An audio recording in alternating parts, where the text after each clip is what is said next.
Hello বন্ধুরা, নমস্কার। আবার চলে এসেছি একটা নতুন বিষয়ের উপর কথা বলার জন্য।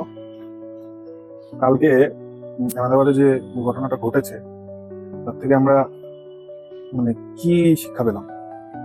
এই যে এত মারপিট, ঝুট ঝামেলা, লোকের সাথে অশান্তি, ওই আলটিমেটলি কি হলো?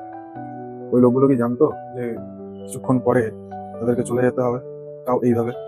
তারা তো কত কিছু প্ল্যানিং করে রেখেছে। সো লাইফে খুব বেশি প্ল্যানিং করে না লাভ নেই।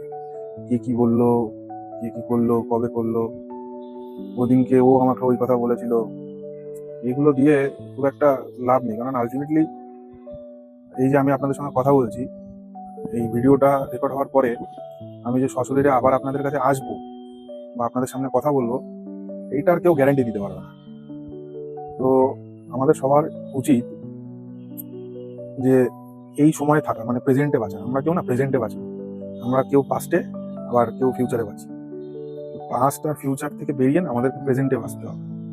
যতক্ষণ প্রেজেন্টে আমরা বর্তমান আছি ততক্ষণ প্রেজেন্টটাকে এনজয় করো। ঠিক আছে? এই বলে আপাতত আজকের মতন বিদায় নিলাম।